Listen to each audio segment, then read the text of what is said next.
Decía que todo ser humano desea la felicidad. Todo ser humano desea la felicidad.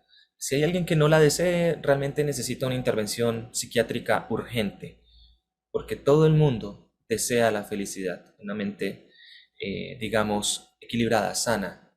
Deseamos que estemos felices.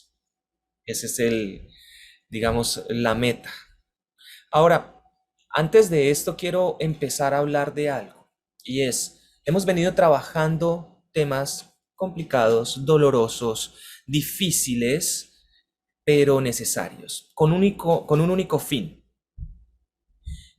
Siempre me gusta tomar la psicología desde el punto de vista científico, pero soy consciente que la ciencia, el conocimiento, la sabiduría, la inteligencia provienen de Dios. Y con esto en mente, quiero que empecemos a utilizar los conceptos que Dios nos ha permitido conocer. Así que estamos en un proceso. Y para entender cuál es el proceso, debiéramos preguntarnos, bueno, ¿qué vino a hacer Jesús a este mundo? Si yo les preguntara a ustedes eso, Jesucristo, ¿qué vino a hacer en este mundo? ¿Qué me dirían? Y aquí es cuando participamos todos. ¿Qué me dirían? ¿Qué vino a hacer Jesús a este mundo? A su vida por nosotros. A dar ejemplo, a darse a conocer, A a darse dar a conocer al Padre. a dar a conocer al Padre. Muy bien, muy bien. ¿Qué más me dicen?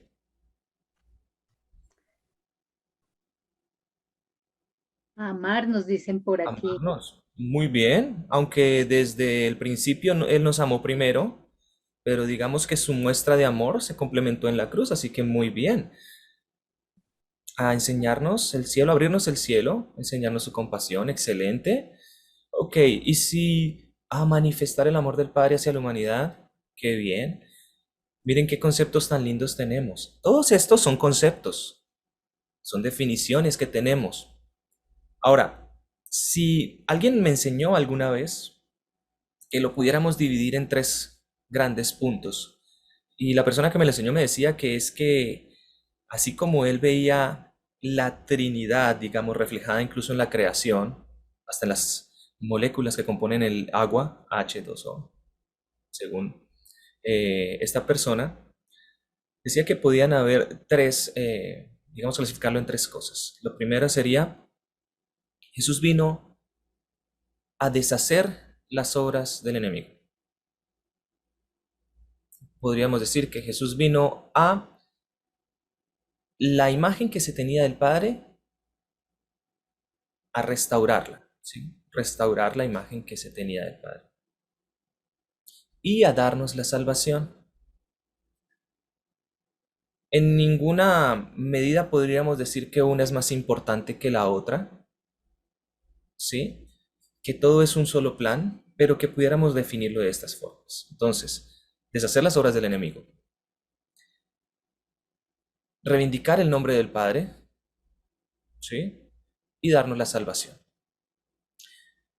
Nosotros como cristianos, de estas tres cosas, ¿qué podemos hacer? Si somos quienes continuamos la obra de Jesucristo, ¿qué podemos hacer? ¿Cuál es nuestra función? ¿Cuál es nuestra misión?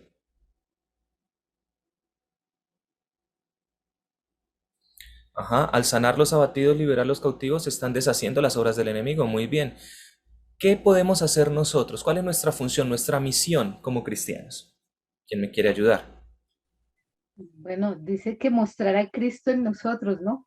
Mostrar a Cristo. Así que si Cristo vino a hacer un trabajo, los que se hacen llamar cristianos debieran continuar con el trabajo que Cristo empezó o deben empezar a progresar en esta obra y cambiarlo todo y empezar de cero y hacer algo muy diferente. ¿Qué piensan ustedes? Bueno, en psicología o en filosofía o en matemáticas o incluso en música, si yo sigo a un maestro, me hago llamar seguidor de ese maestro, ¿sí? Por lo menos, quienes siguen en biología y las teorías de Darwin son darwinianos. ¿Ok? ¿Qué hacen los darwinianos? Continuar con el trabajo de Darwin.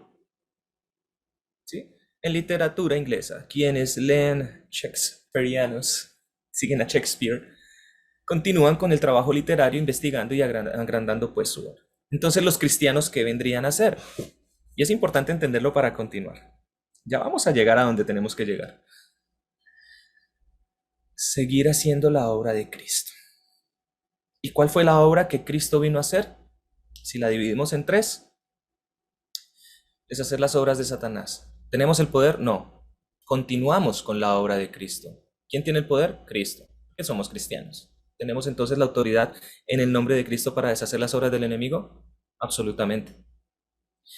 Reivindicar el nombre del Padre, dar a conocer al Padre, mostrar la imagen correcta del Padre, es nuestra misión. Cristo empieza, nosotros continuamos, ¿cierto? ¿La salvación la damos nosotros? No, no la damos. No podemos poner una regla de si haces esto, tienes salvación. Si no haces esto, no tienes salvación. No podemos hacerlo. Pero propagamos el mensaje de la salvación que Cristo dio. Porque la salvación de hecho viene siendo una decisión de la persona que quiera aceptarla. ¿Ok? ¿Por qué digo esto? Porque resulta que cuando una figura de autoridad dice su discurso, tendemos a creerlo. Y no hablo solamente de la iglesia, por favor no me malentiendan. Un profesor, por ejemplo. Un profesor puede dar su opinión y por el hecho de tener el arma del libro de notas y la figura de autoridad, los estudiantes se ven limitados a creerlo. Y hay muchos que ni siquiera se investigan. Yo tenía un profesor en la universidad que cuando se trataba de un concepto filosófico o psicológico, decíamos algunos compañeros, esto es lo que significa. Y él decía, ¿en dónde lo leyó? En el libro tal, tratado tal, de la psicología tal. Y él decía, bote ese libro, no sirve. Esta es la verdad. Quedamos como que, ok, está bien, somos estudiantes, somos vulnerables, estamos aprendiendo. Y definitivamente el postulado de él era interesante, pero no era la verdad total. Él decía, hagamos una hoguera con todos esos libros basura que ustedes leen para poder deshacernos de la mentira que esta es la verdad. Y casi de una forma, decía algunos amigos, casi de una forma religiosa seguíamos a esta persona como un líder de una secta, creyendo todo lo que nos decía. ¿Puede pasar este tipo de cosas en la iglesia? ¿Puede pasar este tipo de cosas en la familia? ¿Puede pasar este tipo de cosas en un grupo determinado, en el colegio, por ejemplo? Sin lugar a duda. Sin lugar a duda pueden pasar. Es que podemos llegar a caer en este fanatismo ciego y seguir sin cuestionarnos. Lamentablemente está pasando en estos momentos. Hemos perdido la capacidad de cuestionarnos, de preguntarnos si eso no es cierto. Tengo entendido que la Biblia nos incita a comprobar qué es agradable a Dios. Probar, poner a prueba, cuestionar, preguntarse. Algo que Einstein decía, nunca dejes de preguntarte, nunca dejes de cuestionarte. No es sembrar un espíritu de duda acerca de quién es Dios, es comprobar si realmente así es, que es totalmente diferente. Cuando yo tengo ese espíritu de duda, es que pues simplemente porque a mí me place nada me va a gustar y siempre voy a estar en contradicción. Pero cuando yo estoy comprobando, yo tengo que cuestionarme, es una actitud diferente, es una actitud de estudio, ¿sí? Pues bueno, esta obra que empezamos es una obra de desmitificación. Desmitificación. ¿Qué significa esto? ¿Saben ustedes qué es un mito? Tranquilo, escriban, no tengo ningún problema. Podemos Sí, leer. ¿Qué es un mito? Quisiera que me dieran es sus... algo que hacemos por tradición, porque la cultura no lo enseñó, porque la familia no lo heredó, Ujú. como aquel viejo cuento del pescado, que la persona ponía el pescado y le quitaba la cabeza y la cola. Y entonces eso la abuela se lo enseñó a la hija, la hija a la otra hija, y ya la cuarta, quinta generación, ella no quiso hacerlo así. Pero ¿por qué se hace así? No, pues su mamá, su abuela me lo enseñó. Y así cada uno decía porque la abuela lo enseñó. Total. Entonces, tienes toda la razón. Influye la tradición, ¿sí? Hacen parte de una cultura, sí, es verdad. Aquí se trata de una forma fabulosa, fantasiosa, entretenida, explicar, explicar eventos, acciones de comportamiento, explicar de una forma fabulosa, repito, hasta mágica en algunos tiempos, las fuerzas de la naturaleza, el actuar de los dioses, de los héroes de la antigüedad, por ejemplo en Grecia, ¿sí? Hay muchos mitos al respecto. Pero cuando hablo de desmitificar es porque lamentablemente se nos ha llenado de mitos la religión. Y resulta que muchas veces al hablar con las personas, hay muchos que dicen, yo en la religión no creo. No está bien, pero el problema es que la religión es simplemente la forma como tú te acercas, el método, la herramienta con la que tú te acercas a tu Dios, a tu creencia, a tu sistema de creencias. Hemos hecho de Dios un mito y de Jesús un héroe. De hecho, he visto muchos afiches al respecto. Dios lo pintan con rayos y superpoderes y a Jesús lo pintan como un héroe. Ahora, quisiera llevarlos en este pensamiento para mostrar entonces, bueno, qué mitos estamos teniendo nosotros. Y esto es clave para entender el tema que estamos tratando hoy. Reitero, el tema y lo que más quiere el ser humano es pasar del sufrimiento al gozo. Podemos, por favor, buscar en uno de las partes de la Biblia que de pronto más conocemos, que es Éxodo 20. ¿Sí? ¿Lo tienen? Si tienen su Biblia a la mano. Es interesante. Es muy interesante lo que nos dice porque nos lo dice de una forma interesante. Mientras ustedes los buscan, voy a decirles algo. Decíamos y hemos repetido muchas veces que la realidad se forma en nuestra mente. ¿Qué es la realidad? Es la percepción del mundo físico, ¿sí? La percepción del mundo físico, del entorno físico, hecha una imagen mental. Eso es la interpretación que nosotros le damos, le hacemos una imagen y lo guardamos en nuestra cabeza. La realidad es la interpretación que le damos. ¿Por dónde, digamos, obtenemos esa información? Por los órganos de los sentidos. Pueden conocerlo como los 5 sentidos, está bien, aunque se han especificado muchísimos más detalladamente, pero vamos a hablar de 5 sentidos para no complicarnos tanto, para tener la misma idea, básicamente. Entonces, percibimos, hacemos una imagen, la guardamos en nuestro cerebro. Eso es la realidad. Y la realidad existe solo al interior de la mente, solo al interior del cerebro. No hay otra parte en el universo donde exista la realidad. ¿Ok? ¿Vamos hasta ahí? Ok. Por favor, ¿quién tiene la Biblia en la mano?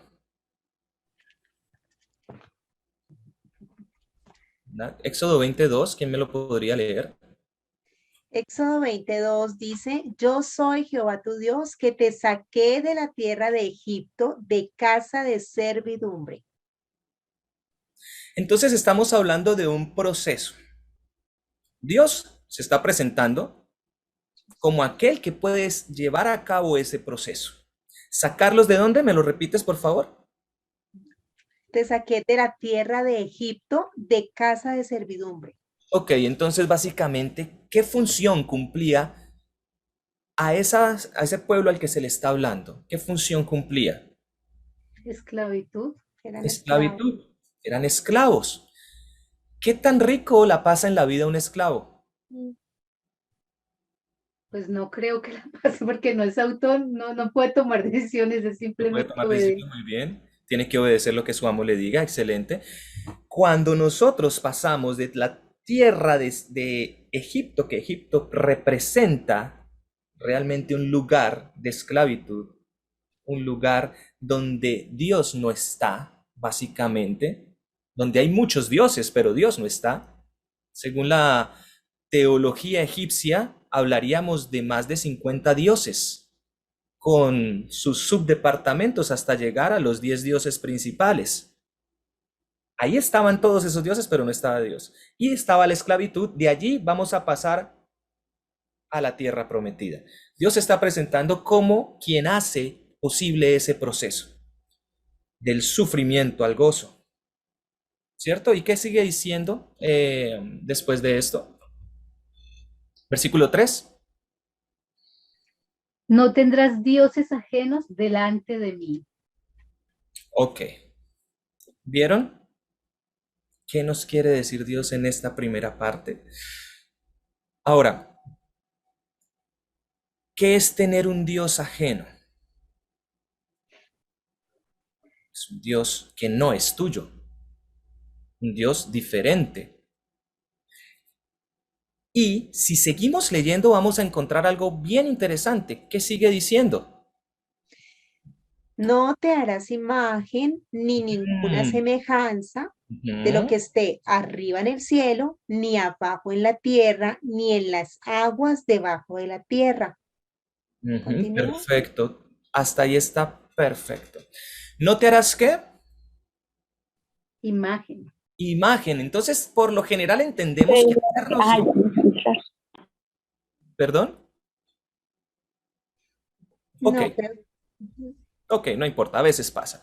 Por lo general entendemos que hacernos una imagen es tomar un pedazo de madera, un pedazo de yeso, un pedazo de lo que sea, fabricarlo y esculpirlo, pero en ese pueblo, digámoslo así en el tiempo actual, en la ciudad ¿de dónde vienes, Mayra? Villavicencio. En la ciudad de Villavicencio, ¿cuánto gente tenemos de población, más o menos? Ponle un número. Uy, hartas. Ponle un número. Más o menos Millones, cuántos. cienes, ¿Cuántos millones? ¿O cuántos? No millones, no. No, Como ¿cuántos que habitantes? 700, miles. Por ahí, 860. por ahí 860.000, ¿sí? 860.000. De esos 860.000, ¿cuántos saben pintar, esculpir? ¿Cuántos saben a trabajar el arte para hacerse una imagen? No sé, por ahí. Bueno, sí habrá un grupo, pero no sabría pues dar el número, ¿no? ¿Todos los pueden hacer? No, No. Entonces, cuando leemos esto, tenemos que entender que esto no es exclusivo para los artesanos, ni para los pintores, escultores, carpinteros, ebanistas, sino que es algo mucho más profundo. No es tomar un material y hacerse una imagen. Es realmente la percepción del mundo exterior hecho imagen en nuestra mente. Es decir, no te formarás una realidad. Si lo quieres tomar así, vamos a seguir el hilo de todo esto que estamos diciendo. No hacerte una imagen de un Dios que no es el tuyo. Un Dios falso. No tengas como real a un Dios inexistente. ¿Tiene sentido? no. ¿No tiene sentido? El mandamiento nos invita a no tener un Dios falso, a no tener un Dios inexistente. Pregunto, ¿es verdad lo que estoy diciendo? ¿Tiene sentido? Ah, Sí. sí, Ok, sí, sí, sí. no te preocupes. Yo entiendo lo que tú quisiste decir, no te preocupes. Pero sí, no es lógico que hagamos nosotros esto. ¿Por qué? Muchos dirán, pero ¿cómo es posible que tengamos que desenvainar la espada para convencer que el pasto es verde? Bueno, porque resulta que el pasto no es verde. Cuando se marchita tiene otro color. Cuando le falta agua tiene otro color. Así que el pasto puede variar. Pero el Dios que se está presentando aquí no cambia. Es el mismo ayer, es el mismo hoy y será el mismo siempre. Así que hacernos una imagen falsa es totalmente peligrosa. ¿Y de qué nos dicen que no nos hagamos imágenes falsas? ¿De qué dice que no nos hagamos imagen de? Entonces pónganle cuidado a esto porque es bien interesante. Ni de De lo lo que que está en esté el arriba en el cielo, cielo, ni en la tierra, ni en las ni en aguas las debajo de aguas. la tierra, que en otras partes se le conoce como los abismos.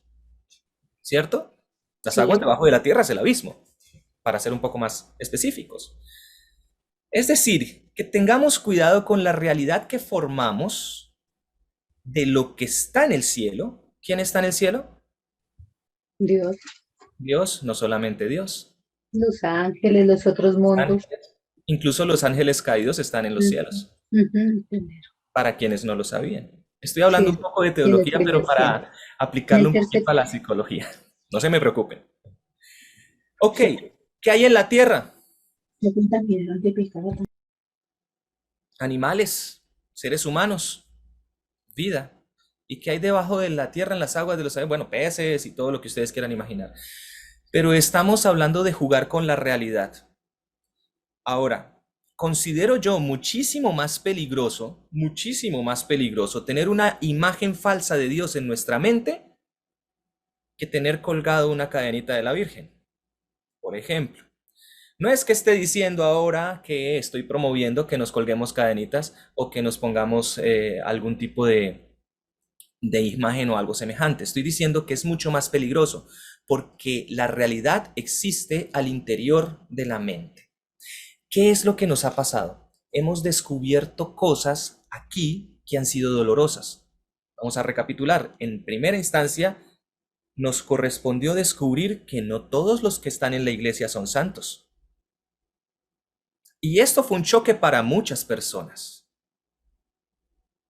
Porque ¿qué se decía? Que la iglesia es la congregación de los santos. Bueno, pues debiera. Pero el primerito que se sienta en la primera fila no es un santo. El que primerito madruga a llegar a la iglesia no es ningún santo, es el mismísimo Satanás. Esto me lo dijo mi abuela y lo pude confirmar a lo largo de mi vida. No se preocupen, ya voy para allá. Es decir, vamos un poquito a poquito llegando al fondo y a la ciencia de esto. Descubrir que el peligro real está al interior de los lugares seguros fue totalmente un choque. Descubrir que es, y esto es real, lo pueden verificar en las estadísticas, nada más fácil que métanse a Google, miren las estadísticas de abuso y miren en dónde ocurre más.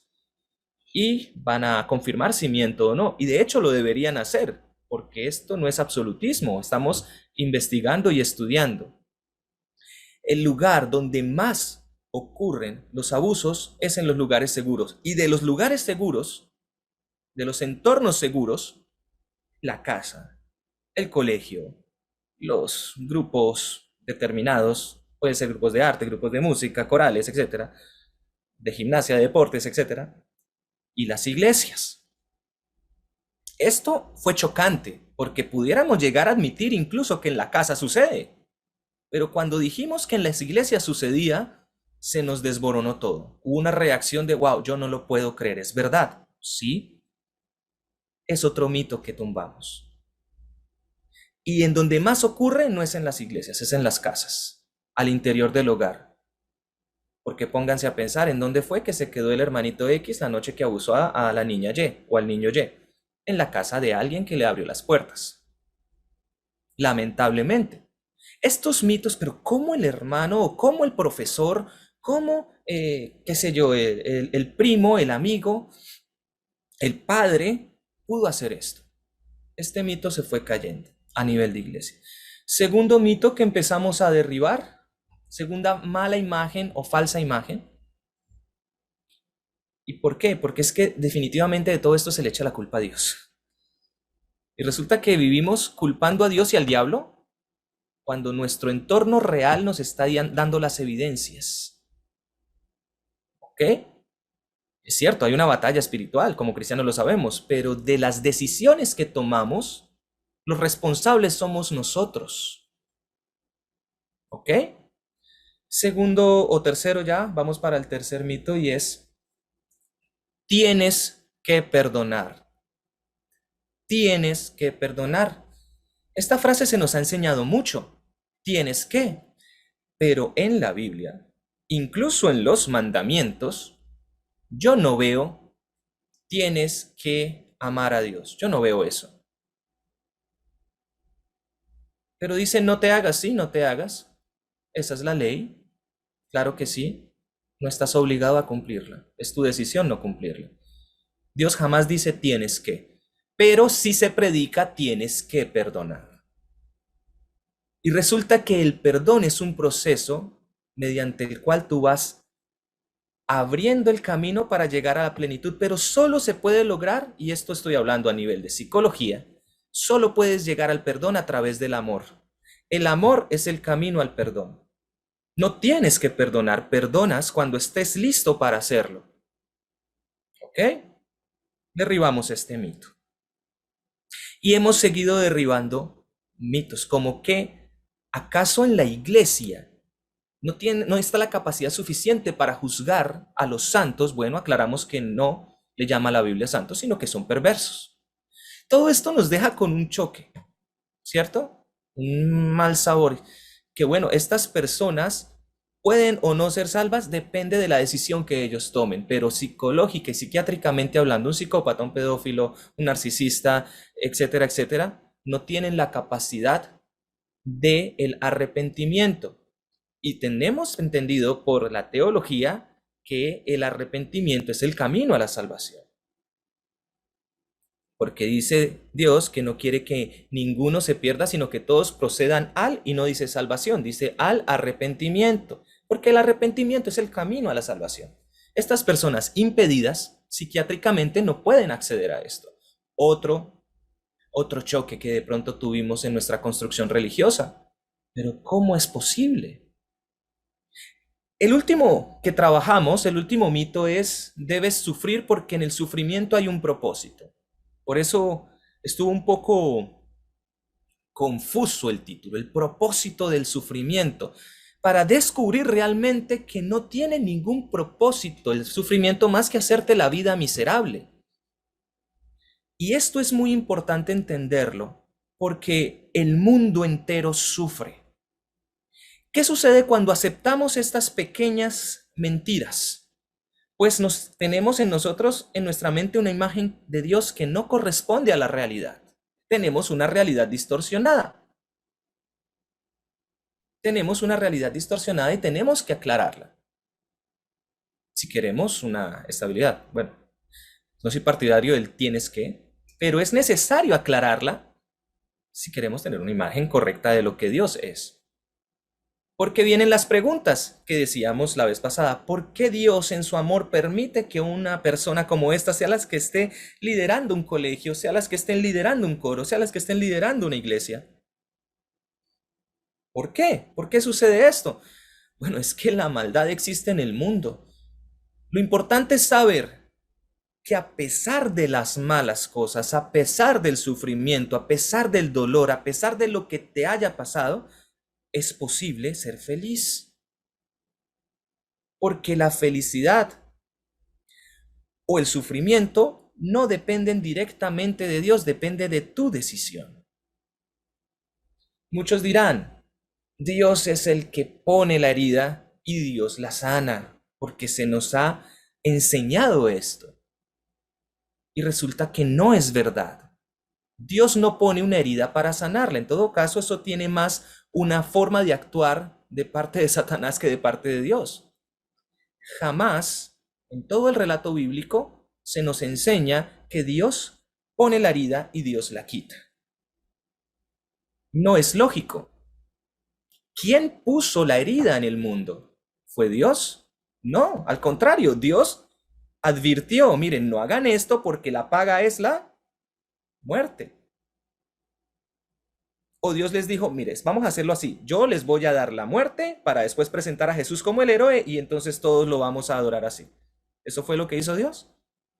No tiene lógica que Dios ponga el dolor y el sufrimiento y después se presente a sí mismo como el héroe. ¿Qué clase de Dios estamos pintando en nuestra mente? ¿Qué clase de imagen tenemos en nuestra mente? ¿Y qué acabamos de leer acerca de lo que la ley dice de no hacernos imagen o semejanza? Ni siquiera nos imaginemos que Dios sea así. Porque hay un peligro muy grande. Porque te acostumbras al sufrimiento. Piensas que sufrir es a lo que has venido a este mundo. Y hay muchas canciones al respecto. Y hay muchas poesías al respecto. Porque parece que el mundo entero piensa que toca sufrir, que debemos sufrir. Y sufrir no es una opción para un cristiano, y ya me voy a hacer explicar. ¿Ok? Hasta aquí vamos bien, estamos entendiendo el concepto principal. Entonces, se trata de deshacer las obras del enemigo, reivindicar el nombre de Dios, es decir, la imagen distorsionada que Satanás nos presenta, volver a armarla y dejarla clara, porque no es verdad todas las mentiras que hemos creído, porque a veces ni siquiera nos las dicen, simplemente las formamos en nuestra mente. Es bien interesante entender que lo que Dios quiere en nuestra vida no es dolor y sufrimiento, sino vida y vida en abundancia. Muy buena pregunta. ¿Me la puedes leer, Mayra, para que todos... Sí, claro, bueno, acá hay una intervención muy interesante. No entiendo entonces, bueno, voy a hacer dos. La primera es, no entiendo entonces cuando dice, toma tu cruz y sígueme. ¿A qué se refiere? Entonces el padre y el hijo sufrieron porque quisieron. Y aquí también cuando estabas diciendo pues, de que no tenemos que sufrir, entonces decía, bueno, mi tía, pero Jesús vino a sufrir. Ujú. Claro que sí. Y esto es bien interesante, muy interesante. Estas preguntas son hermosas porque esto nos ayudan a aclarar. Y siempre recomiendo, no se trata de creer a quien habla directamente. Ustedes, por favor, investiguen y todo cuestiónenlo, pregúntense, por favor. No crean ciegamente. De eso se ha tratado todo esto que hemos hecho. ¿Somos cristianos? Vamos a hacer la obra de Cristo, deshacer las obras del enemigo, reivindicar el nombre del Padre y dar a conocer la salvación al mundo. Amén. Ahora, cuando Jesús dice, toma tu cruz y sígueme, ¿te está diciendo, dedícate a sufrir hasta que mueras? ¿O está diciendo, mira, toda acción tiene una reacción? La consecuencia de seguirme en tiempos de Cristo, porque ahora parece más una moda ser cristiano, pero en tiempos de Cristo, la consecuencia de seguir a Cristo, ¿cuál era? Literalmente la cruz, la muerte, porque se estaba siguiendo un movimiento anárquico, porque estaban siguiendo una persona que no estaba predicando lo que se estaba predicando normalmente, estaban siguiendo un enemigo del Estado romano. Recuerden que incluso quienes siguieron a Cristo después de la muerte de Cristo murieron quemados, calcinados. Recuerden por lo que pasó Pablo, recuerden por lo que pasó Silas, Pedro, Juan, todos y cada uno de los discípulos. Esteban. Consecuencia. Esteban, primer mártir. Ahora, entender que lo que Dios nos está diciendo es afronta tus consecuencias de decidir conscientemente quién eres. Es muy diferente a dedícate a sufrir. Y vamos con ejemplos. A la pregunta, ¿el Padre y el Hijo sufrieron porque quisieron? No es tan así. Porque si tú me lo pones en esa forma, sí, claro, es la decisión de ellos. Y ahí está el amor. Ahí está el amor del Padre. Si ustedes se preguntan, este versículo realmente qué dice, y se le está explicando a Nicodemo exactamente qué es lo que se debe hacer para ser salvo, y es básicamente volver a nacer, y después explica, porque de tal manera amó Dios al mundo. ¿Cuál dije que era la única herramienta para vencer al sufrimiento? ¿Cuál es la única herramienta para lograr el perdón y alcanzar la plenitud? El amor. Porque de tal manera amó Dios al mundo que dio a su único hijo. ¿Sufrieron? Claro, sí. ¿Quisieron? Claro, lo decidieron. Pero si tú me lo planteas que es porque simplemente así y no iba a pasar nada, ahí estás equivocado o equivocada. Tiene un fin. Decidieron y asumieron. Entonces, en la primera pregunta tú estás dando la respuesta. Tomar la cruz es aceptar la decisión que viene después de. Tomar la cruz como Jesús lo hizo. Dime cuánto renegó Jesús desde que tomó la cruz hasta su muerte. Dime cuánto le manifestó a los demás que estaba sufriendo, aunque estaba sufriendo. Jesús en la cruz Jesús en la cruz es el cumplimiento del gozo por amor. Y entender que Jesús hizo esto con gozo, de pronto te va a chocar, pero es la verdad. Jesús no vino sufriendo o no dejó sufriendo su trono. Él decidió hacerlo por amor, o me estoy equivocando.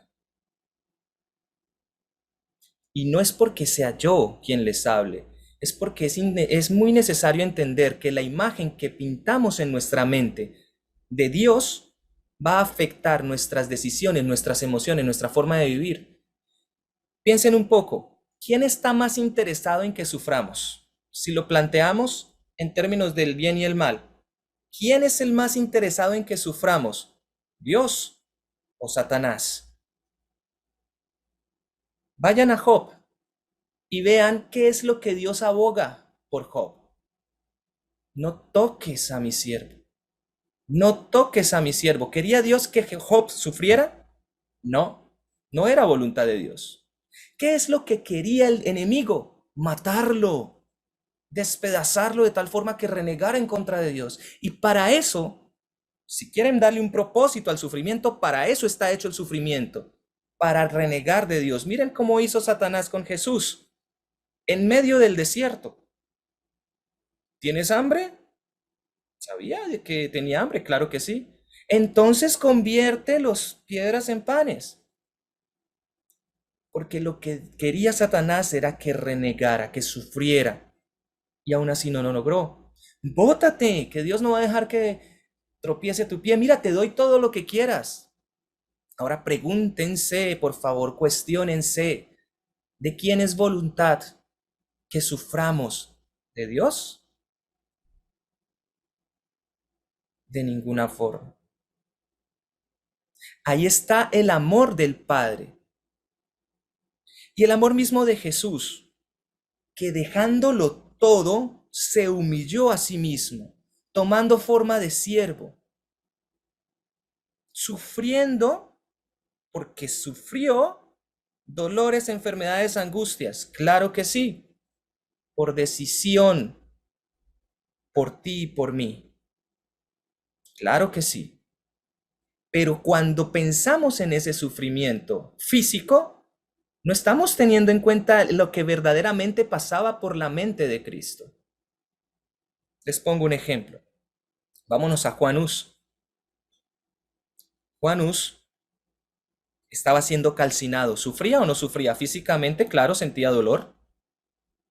Y a eso se refiere la Biblia con lo que sintió Jesús. Pero en medio de ese sufrimiento, este hombre, Juan Hus, cantaba salmos. En medio del sufrimiento de Jesús, llagas, dolores, enfermedades, que dice Isaías que padecería.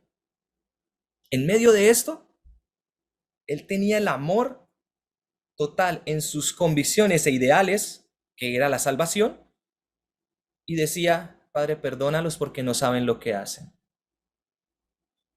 ¿Qué imagen tenemos nosotros? Y es que lo irónico es que nosotros criticamos muchos las obras de arte del Vaticano, por ejemplo, donde hay un Jesús con unas lágrimas sufriendo, y resulta que el dolor sí existió, pero la valentía con la que Jesús toma la cruz y sigue hasta que es crucificado es lo que no se retrata en esas pinturas ni en esas imágenes que tenemos en nuestra mente.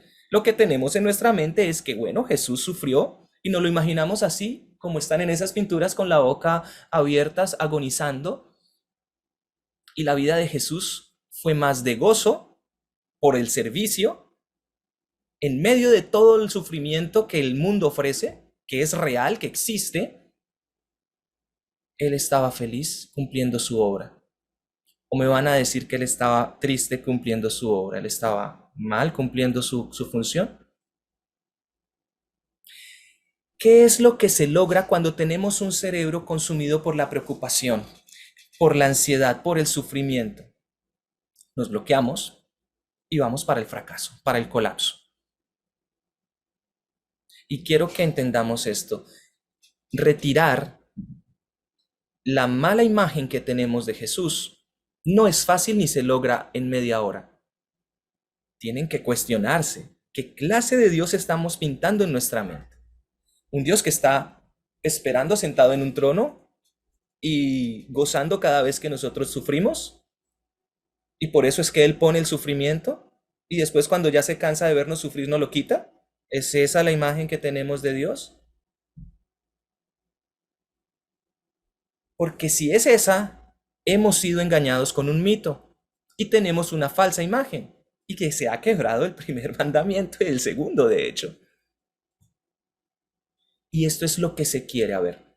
¿Qué es pecado según la Biblia? Según la Biblia, pecado es incumplimiento o transgresión de la ley. ¿Quién es el más interesado en que transgredamos la ley? El líder de la rebelión, ¿cierto? Pero el problema es que cuando pecamos, la consecuencia es la muerte. Y si lo miran desde el punto de vista psicológico, si nosotros entramos en ese camino de oscuridad y tenemos una imagen distorsionada de la realidad, lo que viene es una muerte lenta y segura, poco a poco sumidos en un mundo de sufrimiento, fracaso y dolor. ¿Es esto lo que Dios quiere? Por esta razón es que hay hogares en los que la violencia reina, pero lo aceptamos como normal.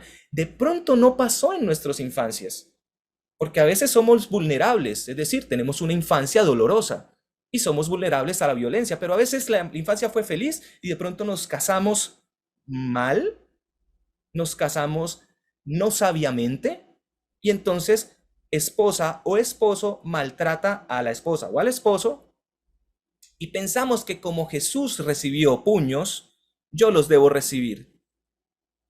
Pero no nos equivoquemos, porque esto no tiene nada que ver con la voluntad de Dios, sino por el contrario, hay alguien que está interesado en destruirte y está utilizando a un esposo psicópata o una esposa narcisista para poder hacer de tu vida lo más miserable. En el momento menos pensado, tú vas a renegar y el objetivo estará cumplido. Porque ¿cuál es el objetivo? Te alejas.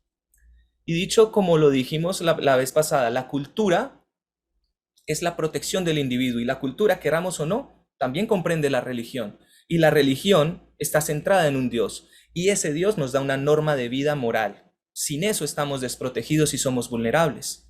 Ahora, tengamos en cuenta que si entonces en el caso de esta persona que es maltratada en el hogar, está pensando que actúa en nombre de Dios, dejándose maltratar de su esposo o de su esposa, pero realmente está haciendo de su matrimonio un infierno, realmente sus hijos están viendo ese mal ejemplo y realmente está destruyendo no solamente su propia vida, sino la vida de sus hijos y las de sus nietos posiblemente, porque ha creado una persona vulnerable. Es toda una generación. Más adelantico creo que dice algo acerca de la tercera y cuarta generación de los que lo aborrecen, y específicamente habla de visitar la maldad de los padres a los hijos, porque no sabemos como padres cuánto daño hacemos a los hijos cuando tenemos una mala imagen de Dios. Jesús no sufrió porque le gustaba o porque era masoquista. Y como lo dije alguna vez, porque me plantearon a un Jesús tonto que se dejaba pegar, y resulta que no es así. Eso es una imagen insultante acerca de nuestro Señor. Jesús jamás fue un tonto para dejarse pegar. En el momento en el que lo iban a matar, cuando él dijo que la profecía se había cumplido, es que él se dejó pegar.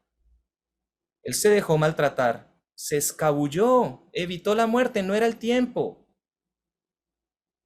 Ahora, cuando te comparas siendo golpeada o golpeado por tu marido con el sufrimiento de Cristo, no es consistente, porque es que Cristo tenía un objetivo y un ideal y un propósito que era la salvación. Tú no tienes ningún objetivo.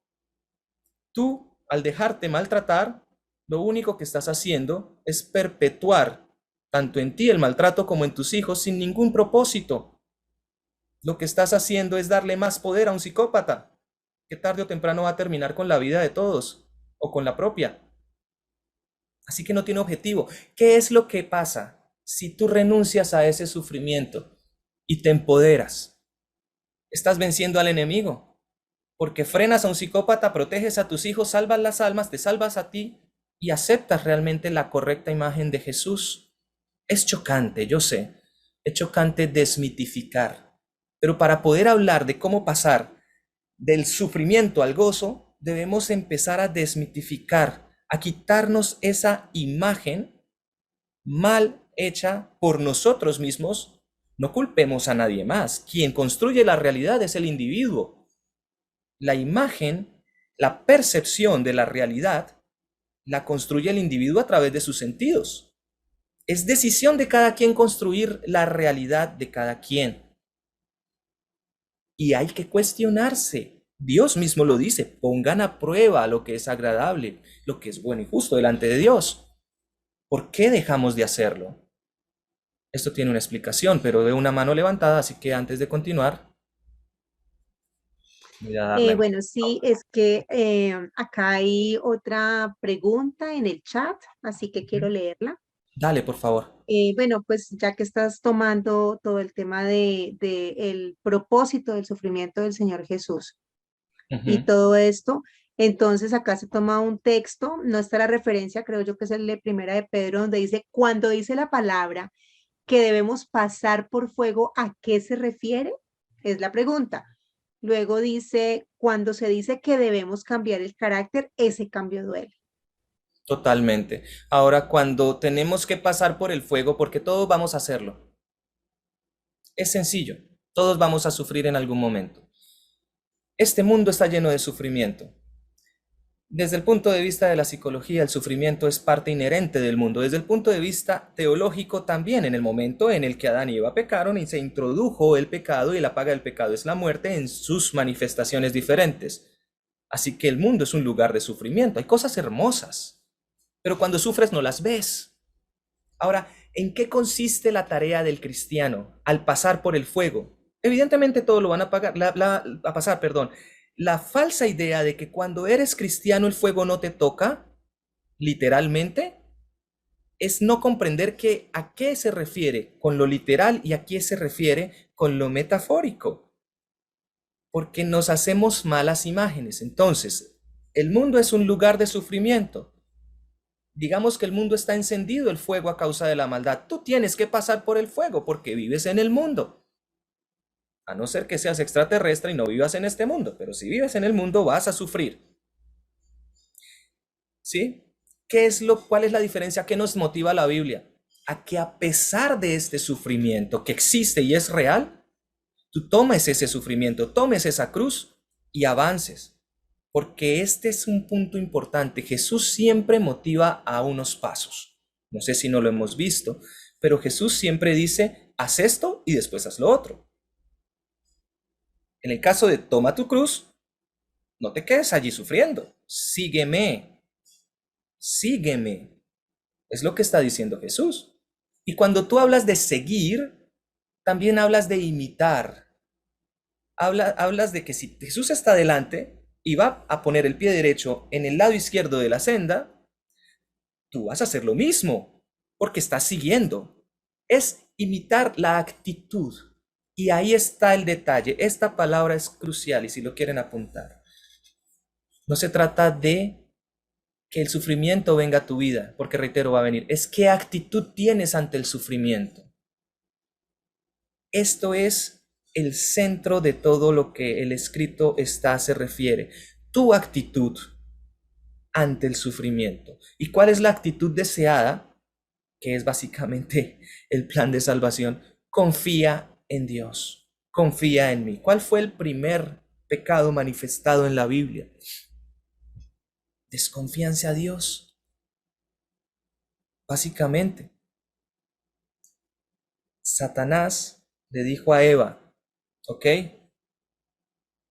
No vas a morir, sino serás como Dios. Eva quería ser como Dios, si no, no hubiera aceptado el trato. No estamos hablando de mujer o hombre, estamos hablando de Eva. Quería aceptar el trato, ser como Dios. Y conocerás el bien y el mal. Satanás no dijo mentiras en ese momento, sino que hizo la técnica por eso es que es maestro del engaño, porque con la verdad engaña. Por eso es que estamos engañados, porque de pronto con la misma Biblia nos han engañado o nosotros permitimos que nos engañen. Es triste cuando ustedes miran los testimonios escritos que ni siquiera uno de cada 20 se hayan preparados.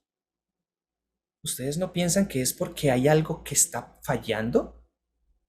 Porque si todos aplicaran la misma verdad en el mismo momento, de los 20 estarían preparados, pero el problema es que armamos una imagen falsa y perdemos una oportunidad.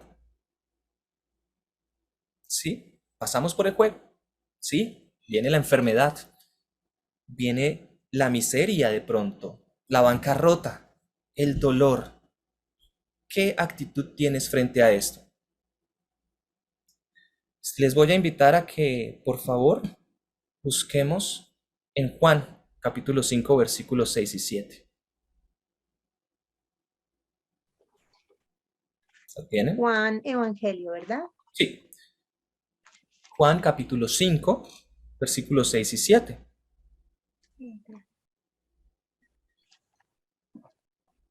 Sí, aquí. Sí. Y había allí un hombre que hacía 38 años estaba enfermo. Cuando Jesús lo vio acostado y supo que llevaba ya mucho tiempo así, le dijo, ¿quieres ser sano? ¿Y el 7? Hasta el 7. El 7 dice, Señor, le respondió el enfermo, no tengo quien me meta en el estanque cuando se agita el agua. Y entre tanto que yo voy, otro desciende antes que yo. Sigue, por favor. Jesús le dijo, levántate, toma tu lecho y anda. Y al Perfecto. instante aquel hombre fue sanado y tomó su lecho y anduvo. Y era día de reposo aquel día. Perfecto, muchas gracias. Si ven esta historia, ¿quién conoce el contexto? Estamos hablando de quién, de Jesús con... El paralítico de Betesda. Muy bien. Eso es algo muy importante y es entender este concepto. La persona está en el mundo sufriendo, el paralítico estaba sufriendo. 38 años sufriendo. Si el sufrimiento es el propósito, ¿por qué Jesús lo sanó? Jesús lo sana porque no hay ningún propósito en que siga sufriendo. Es sencillo. Ahora, ¿cuáles son los pasos para salir de esto? Es fácil, pero el paralítico no lo vio. La fe de este hombre estaba puesta en el ángel que tocaba las aguas. Pero a veces fijamos nuestra atención en la percepción más cercana y, como decimos popularmente, no alcanzamos a ver más allá de nuestra nariz. Jesús hace la pregunta, ¿quieres? Pregunto, Jesús dijo, tienes que ser salvo. Tienes que elegirme a mí. Tienes que. Eso preguntó Jesús. La pregunta es clara, ¿quieres ser sano? Aún así, él seguía en el mismo sufrimiento. Sí, pero el que pasa es que yo no puedo llegar hasta allá. Yo no puedo, o sea, cada vez que lo intento, ya es demasiado tarde. Y a veces pintamos en nuestra mente la imagen de que la misericordia de Dios es limitada. Solamente aquellos que puedan tocar son aquellos que reciben. Entonces aquí no estamos hablando de que Dios tenía la culpa y que Dios era un Dios egoísta, que solamente para aquellos que tocaran el agua alcanzaría la salvación. El problema era de fe por parte de los demás. ¿Por qué? Porque se creía que solo el primero que tocara ese tenía sanidad. ¿Quién puso la regla? ¿En qué parte de la escritura estaba esa regla? Ese era el mito. Ese era el mito. Muy bien. Muy bien, gracias, Mayra. Ese era el mito. Porque en la escritura no estaba. No había un solo pasaje ni de Isaías, ni de los profetas menores y mayores. Ese era el mito. Entonces, ¿quién era el que primero llegaba? Era el que más fe tenía. Se quedaba con esto. Los demás perdían la fe a ver qué otro ya lo había tocado. Entonces no recibían. Porque pintaron en su mente una imagen de un Dios que no era real. Un Dios que solamente tenía sanidad para el primero que llegue, los más fuertes, los más capaces, esos son los que quiero. Y resulta que así no es con Dios. Es el corazón más dispuesto. ¿Y por qué lo digo? Porque después de hacer la pregunta y de tener esa respuesta del parte del paralítico, Jesús obtuvo la respuesta, sí, si quiere, y le dio los pasos. Jesús no dice, tienes que levantarte, tienes que tomar tu lecho, tienes que andar. Le ofrece los pasos. Levántate, toma tu lecho y anda. 3 pasos. Ténganlos muy claro porque Jesús lo repite muchas veces y esto nos va a ayudar a entender cómo pasamos del sufrimiento al gozo. Cuando Jesús le habla, este hombre obedece. Ahí hay una participación. Dale, dale. Y bueno, hablando pues de esta experiencia en la Biblia, dice aquí, fue sanado con el propósito de que el nombre del Padre fuese glorificado. Esto tiene profundidad. Esto tiene profundidad. Y esto, aunque se me adelantó un poquitito, tiene mucha profundidad y es que nosotros pensamos y sufrimos simplemente porque nos ensimismamos. Y entonces el centro del evangelio es mi salvación. Pero no vemos el resto del evangelio. Y sufrimos porque no me conviene en el momento. Pero gracias por tocar este punto. Más adelante lo vamos a profundizar si el tiempo nos da, que sería muy bueno que el tiempo nos diera. Mira, levántate, toma tu lecho y anda. Y el hombre obedece porque tiene fe. Y por esa fe, el hombre se levanta, toma su lecho y anda. ¿Qué es lo maravilloso aquí? Que el hombre era paralítico. Y muchas veces el sufrimiento nos paraliza. El sufrimiento nos vuelve vulnerables y no podemos movernos y nos estancamos y nos quedamos en el lecho. Ahora, ¿qué es el sufrimiento? Básicamente es el lecho. Si ve que el paralítico toma su lecho, es lo mismo que Jesús dice, toma tu cruz. ¿Por qué dice tu cruz y tu lecho? Porque te pertenecen. Ahora, más adelante se van a dar cuenta que el paralítico de Betesda no estaba paralítico por una enfermedad biológica. Estaba paralítico a causa del pecado, porque Jesús le dice, no peques más porque puedes volver otra vez a enfermar. Cierro paréntesis. El punto de tomar el lecho es que nosotros no podemos ignorar nuestro pasado, ni por lo que pasamos, así sea en el presente que esté sucediendo. Está sucediendo. El sufrimiento está en el mundo. Aquí no estamos hablando de si el sufrimiento es real o no, estamos hablando de que sufrir es una decisión de cada quien. Y si ustedes me dicen, Jesús sufrió en la cruz porque decidió, yo les digo, Jesús no decidió sufrir en la cruz porque no sufrió. Jesús sabía que al amar, la consecuencia iba a ser la cruz, pero siempre tuvo gozo al aceptar esa muerte. Jesús no sufrió en la cruz. En cuanto a lo que estamos hablando se refiere. ¿Ok? A pesar de que fue humillado, que fue golpeado, que había dolor, que el sufrimiento estaba ahí, la actitud de sufrimiento no estaba con Jesús. Y es lo que Jesús nos da ejemplo y lo que los apóstoles imitan. Vamos a otro ejemplo, porque quiero que nos rinda el tiempo. Marcos capítulo 2, versículos del 5 al 11 de pronto. Marcos capítulo 2. Versículos del 5 hasta el 11. Si me puedes ayudar, Mayra.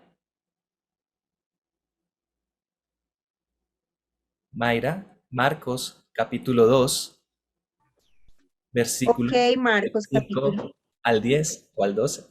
Ok. Marcos capítulo 2, versículos. Del 5 al 11 o al 10. Dice, al ver Jesús la fe de ellos, dijo al paralítico, hijo, tus pecados te son perdonados. Estaban allí sentados algunos de los escribas, los cuales cavilaban en sus corazones.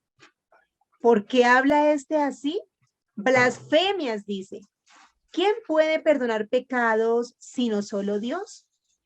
Y conociendo luego Jesús en su espíritu que cavilaban de esta manera dentro de sí mismos, les dijo, ¿por qué caviláis así en vuestros corazones?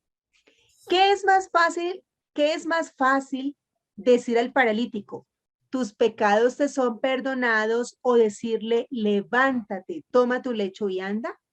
Pues para que sepáis que el Hijo del Hombre tiene potestad en la tierra para perdonar pecados, dijo el paralítico, a ti te digo, levántate, toma tu lecho y vete a tu casa. ¿Es el mismo proceso del paralítico anterior? Pregunto, ¿es Sí, el mismo proceso? o se- Claro que lo es, porque el secreto aquí está en lo que se necesita para tomar esa decisión. Y aquí estamos hablando de fe. Para tomar la decisión de levantarse, tomar el hecho, no dejarlo tirado porque ese te pertenece, ese es parte de tu pasado, estuviste ahí discapacitado, tienes que levantarlo y tomarlo para que sepas de dónde vienes y a dónde vas. Y anda, vete a tu casa, avanza. Es el mismo proceso.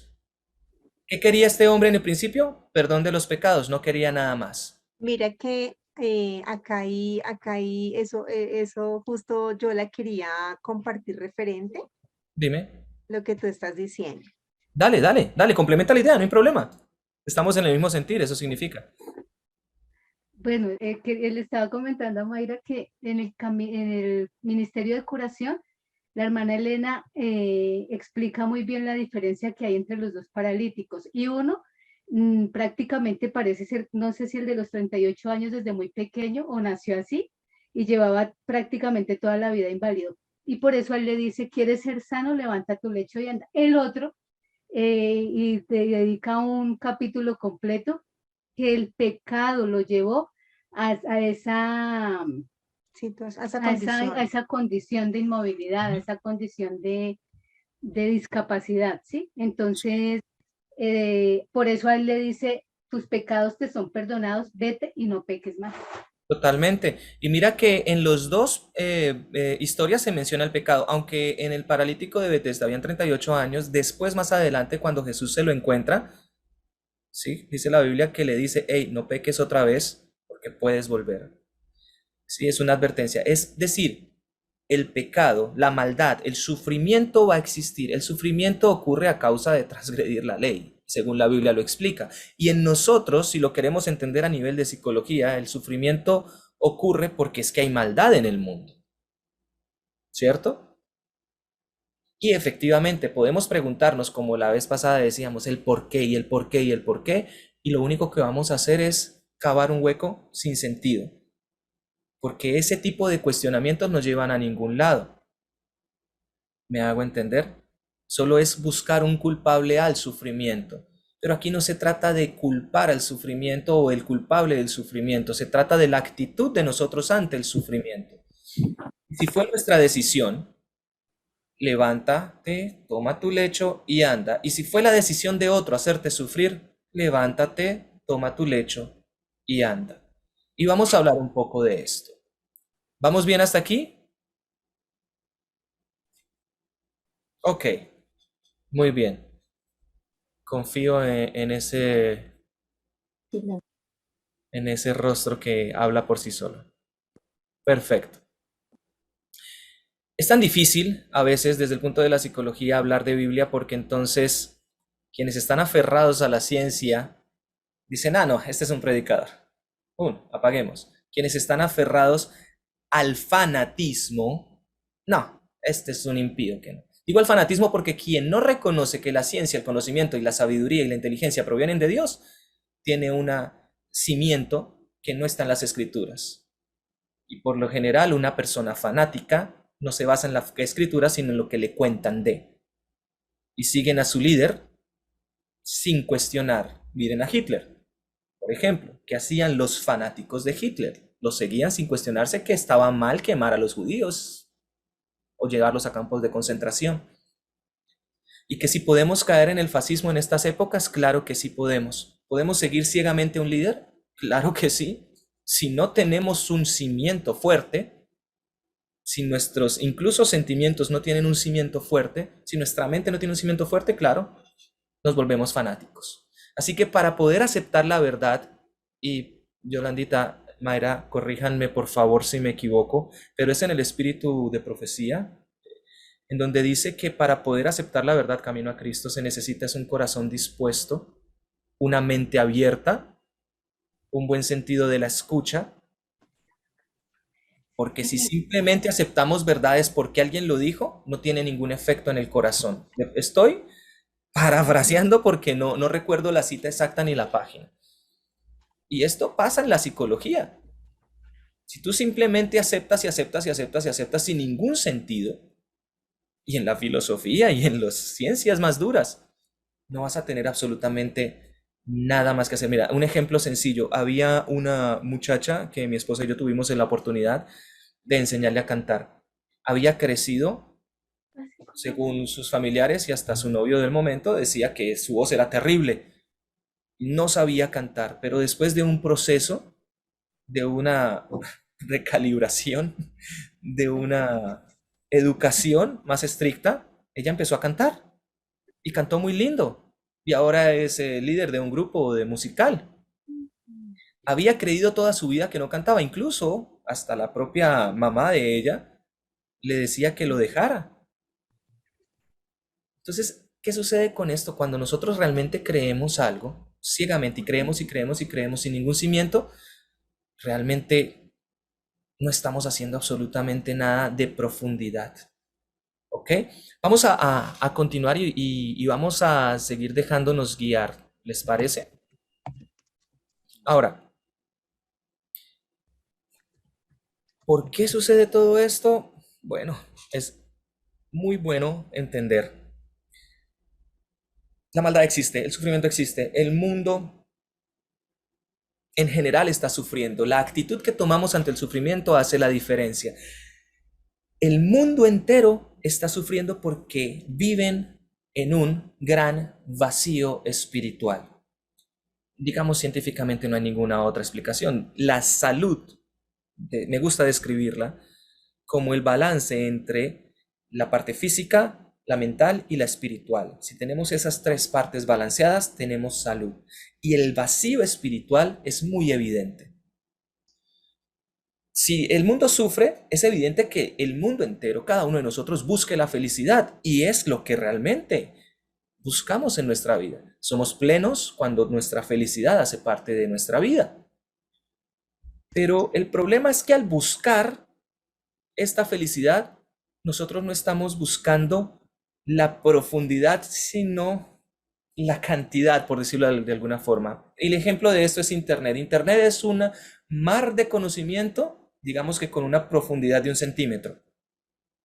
Y ese tipo de felicidad es la que nosotros estamos buscando. Una felicidad que se nos ofrece, se nos publicita. Por todos los lados tenemos felicidad falsa que queremos comprar. Por ejemplo, los viajes, cuando salen en televisión, claro, sus campañas de viaje tienen que ser las personas felices riéndose y uno no se pregunta ni por qué se ríen. ¿Realmente están riéndose porque están viajando o porque es que está al lado de su familia, porque aún disfrutan de la compañía de sus padres o de sus hijos? Uno simplemente ve la publicidad, los ve reírse y dice quiero esto. Una felicidad a base de gratificaciones instantáneas nos ofrece el mundo. Por ejemplo, las redes sociales, el tema de las pantallas. Una felicidad vacía nos ofrece el mundo. Por eso le invertimos tanto tiempo al teléfono. El teléfono básicamente es un dispositivo de adicción y las pantallas en sí no son malos. El problema es que no podemos controlar muchas veces nuestros dispositivos. El problema sigue siendo nuestras decisiones. Entonces, vamos que necesitamos soluciones a nuestro problema. Y vamos a ver que las podemos tener, pero como explicaba ayer en un lugar donde me permitieron hablar, a lo bueno concebimos como malo y a lo malo lo concebimos como bueno. Lo bueno viene siendo edificar nuestra mente, edificar nuestro espíritu, concentrarnos en sanar, concentrarnos en recuperar, pero toma tiempo, es delicado, nos duele. Entonces, como ese es el precio que hay que pagar, ya es una situación mala. Pero en cambio lo malo, lo que no nos edifica, lo que nos destruye, esta cadena cíclica de destrucción, a esto le llamamos bueno. ¿Por qué? Porque es fácil de acceder. Ejemplo de esto muy claro es la pornografía, por ejemplo. Es tan fácil de acceder. Con un clic ya la tienes. Nos gusta, así que la accedemos. Ejemplo sigue siendo las redes sociales.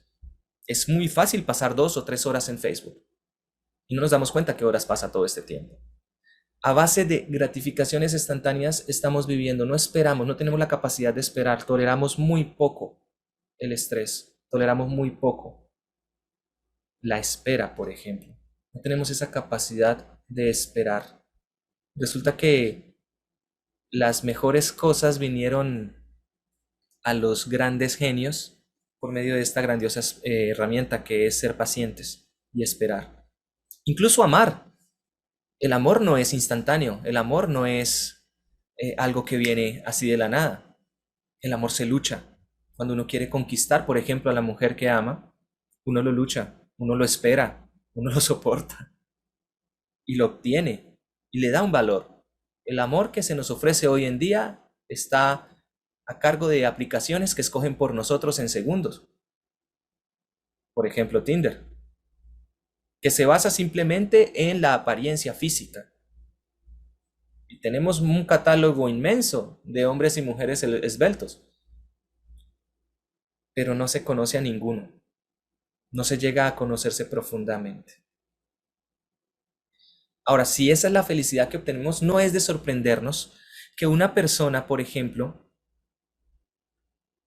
que está acostumbrada a sufrir, básicamente, que vio desde su infancia el sufrimiento, lo acepte como normal en su vida, para el resto de su vida. Y aunque quiera salir de él, lo quiere hacer de forma fácil y sencilla e instantánea. Pero hay que esforzarse un poco para salir de esto. Si naciste en un hogar donde gritar era muy común, entonces de niño creías que en todos los hogares se gritaba y en las escuelas se gritaba y era común. Si naciste en un hogar donde se insulta es común, pues vas a insultar porque es común. Si estás en un hogar donde los golpes son comunes, esta va a ser tu normalidad. El problema es cuando vas creciendo. Después, sin quererlo, te vas a meter con las personas, y no quiero darle nombres técnicos a esto, simplemente te estoy explicando qué sucede. Te metes con las personas equivocadas y pareces que tú dices, bueno, qué mala racha la que tengo, qué mala suerte, o sea, mi papá le pega a mi mamá le pegaba a mi papá, y ahora a mí me pega mi mujer o a mí me pega mi marido. ¿Por qué atraigo lo que no me gusta? ¿Por qué soy un imán de mala suerte? Soy un bulto de sal. Resulta que este daño se ocasiona en el hogar y se perpetúa, básicamente. Digamos que no fue de esta forma, que empezaste a sufrir porque a causa de una persona con impedimentos psiquiátricos te afectó, te dolió,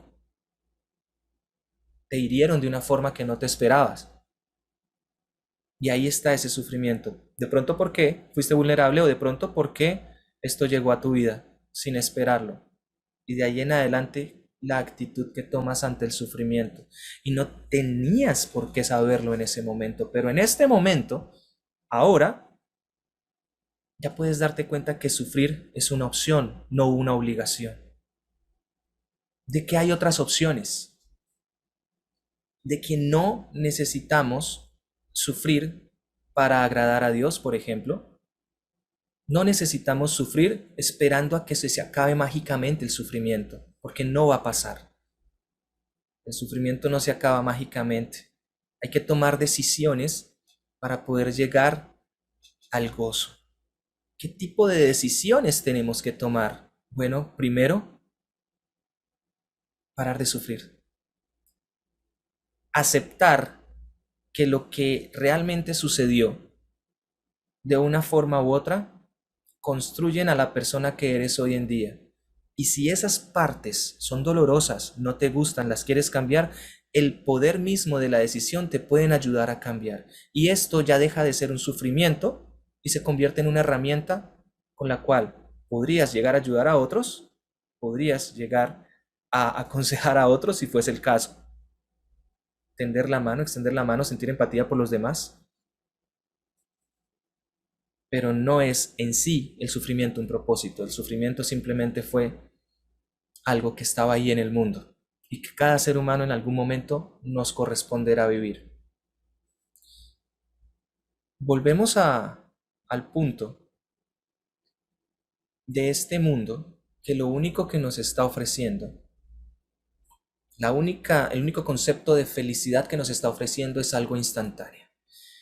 Y para poder lograrlo se le quitan el sentido a las cosas y se cambian por sensaciones. Hay algo que ocurre con algunas víctimas de abuso que se llama el trastorno de la personalidad límite.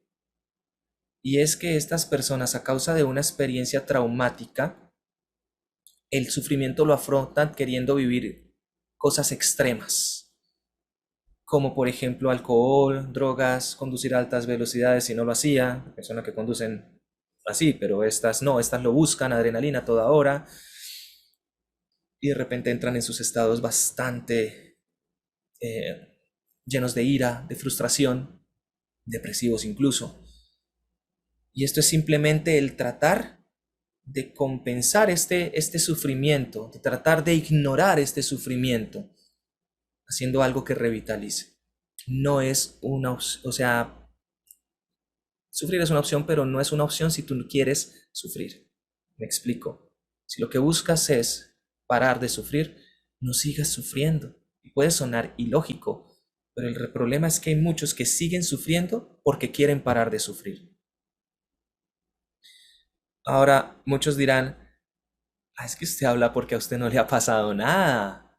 Es que es tan fácil decirlo ahí desde una sillita negra, muy cómodo en su sillita, pero realmente cada quien tiene una forma de experimentar el sufrimiento. Y a veces hablamos desde el conocimiento de la causa, no tan solo por los que hemos escuchado que han sufrido, sino por lo que también hemos experimentado de carne propia. Ahora imaginémonos una circunstancia muy terrible. Sigamos con la Biblia y después vamos a la vida real. Aunque la Biblia también es la vida real, pero digamos que es historia, algo que ya sucedió. Ustedes pueden imaginarse que lo que a los personajes grandes de la Biblia les pasó fueron cosas terribles, pero de pronto no lo podemos asociar con este mundo que tenemos hoy en día. Piensen en un Daniel en el foso de los leones, por simplemente cumplir la voluntad de Dios y ser correcto.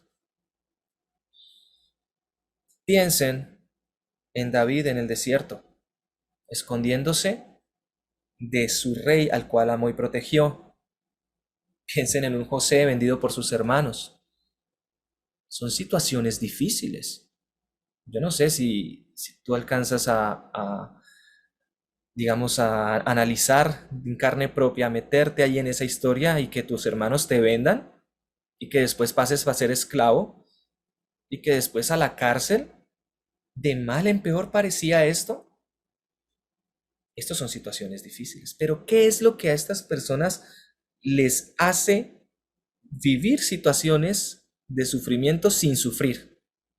Que ese es el punto de todo esto que hemos estado hablando. Piensen otra vez en Job, que aunque él estaba con una llaga terrible en todo su cuerpo, su preocupación no era tanto el dolor que la llaga producía, pero sufría, claro.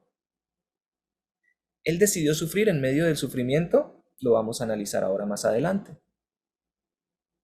Miren entonces a los apóstoles, lo que padecieron a causa de predicar el Evangelio.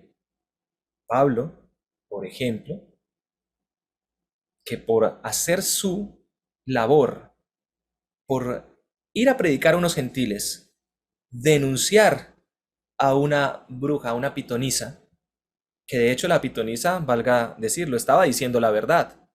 Ella estaba diciendo, estos hombres os anuncian el camino de la verdad, de la salvación. Pero él, por dejar claridad que las tinieblas y la luz no tienen nada que ver, es azotado, echado a la cárcel, humillado. Pablo y Silas, en esa misma circunstancias.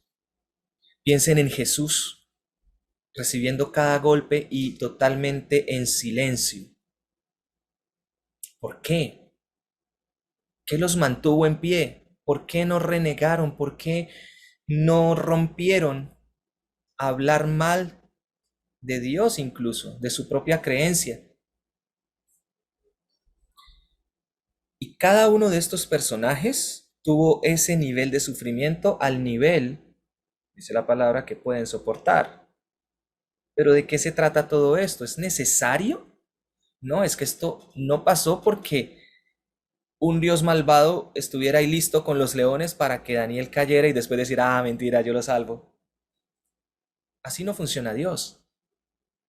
No es un Dios perverso el que mete a estos tres jóvenes en Babilonia a un horno para después decir, no, todo bien, yo lo protejo y después hacemos todo el montaje de que yo estoy aquí. Hay que quitarnos esa imagen mala de Dios, esa imagen de la cabeza.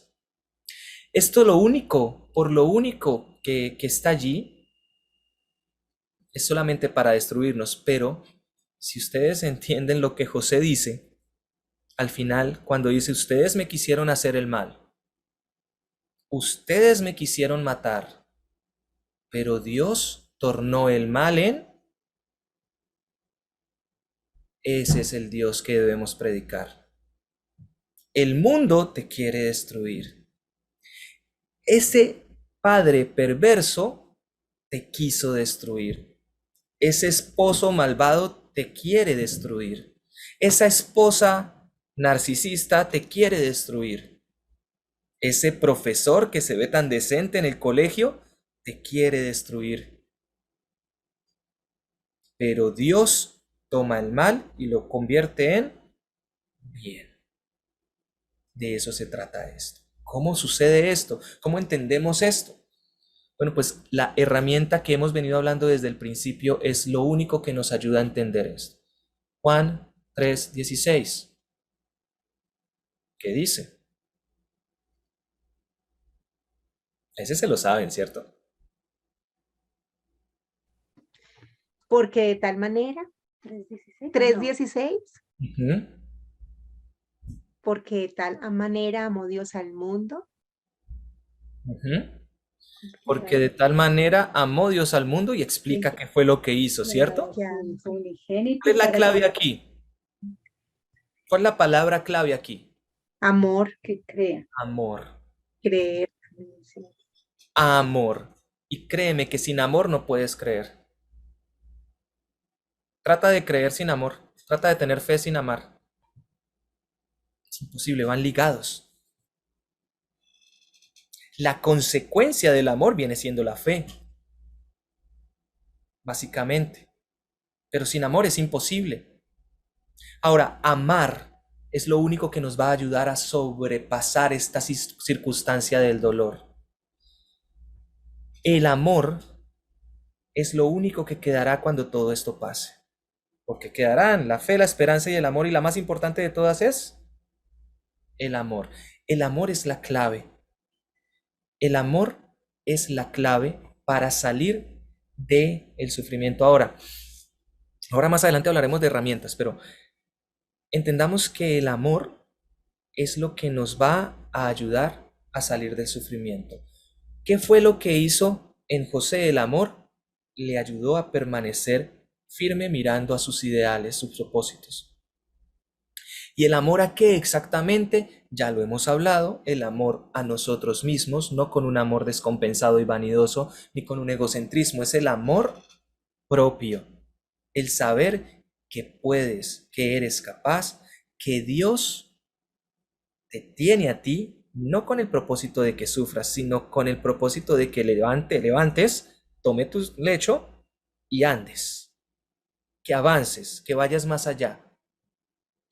Recuerda, si Dios hubiera querido que el paralítico sufriera, simplemente lo deja sufriendo y él verá qué hace. Pero Dios tampoco es que hubiera esperado 38 años. Esto no es culpa de Dios. Entendamos que lo que Dios viene a hacer es a sanar, a liberar, a deshacer las obras del enemigo, a levantar, restaurar el nombre de su Padre, a ofrecernos la salvación. El resto está en el mundo por decisión de la raza humana. Pero el amor es lo que te puede ayudar en este momento a salir adelante. Ahora, Reitero, antes de darle la palabra a la persona que tiene la mano alzada, levantada, el amor, que es lo único que nos puede ayudar, debe ser parte de nuestra vida y debiera convertirse en un en un hábito. No sufrir. Decidir no sufrir diariamente debiera ser un hábito. ¿Y por qué vamos a decidir esto? Por amor a ti mismo, por amor a tus ideales, tu sistema de creencias, la fe que tienes, por amor a tu Dios, por amor a tu familia, a las personas que Dios ha puesto en tus brazos, a tu alrededor, tus padres, tus hermanos, tu esposo, en determinados casos. El amor a lo que nosotros hacemos o sabemos hacer, nuestros talentos incluso. Pero es el amor el motor de nuestras vidas, así que básicamente decidir no sufrir debiera convertirse en un hábito. Y ya vamos a continuar al respecto. Hay una mano levantada, ya no está levantada, ¿seguimos? ¿O sí está levantada? ¿Hay preguntas hasta ahora, Mayra, Yolanda? ¿O alguno en la sala? Y acá, bueno, hay un texto muy especial que quisiera leer que nos compartió una de nuestras amigas. Ujú, Dice, ustedes no han pasado por ninguna prueba que no sea humanamente soportable. Es una versión sencilla, ¿no? ujú. Y pueden ustedes, a ver, y pueden ustedes confiar en Dios que no los dejará sufrir pruebas más duras de lo que puedan soportar. Por el contrario, cuando llegue la prueba, Dios les dará también la manera de salir de ella para que puedan soportarla. Ujú. Y este Y texto está muy bonito. sí, hermoso. No los dejará sufrir. No los dejará sufrir. Y miran esto, si tú tienes el amor suficiente en tus creencias, en tu Dios, para tener la fe suficiente y aceptar que Dios no te dejará sufrir, tu cerebro inmediatamente acude. Porque es que, reitero, nosotros tenemos en nuestro cerebro algo que se llama el sistema activador reticular ascendente y es nuestro buscador. Y cuando nosotros sufrimos, estamos buscando y vemos simplemente alrededor y siempre es sufrimiento, no tenemos más salida, estamos allí. Ahora, ¿qué es lo que tenemos que hacer? Educarnos para pensar en lo positivo, en lo que el amor nos puede dar, en lo que es la esperanza. Vamos a la medicina. Un enfermo de una enfermedad mortal, si esta persona no tiene la condición psicológica o la capacidad mental de mantenerse con esperanza, su enfermedad empeora a tal punto que muere pronto. Si el enfermo terminal decide no sufrir, su expectativa de vida aumenta y puede que la enfermedad no se vaya y puede que se muera de esta misma enfermedad, pero su expectativa de vida aumenta y pasa por en medio de todo ese fuego sin sufrir. Con dolor, sí, pero sin sufrir.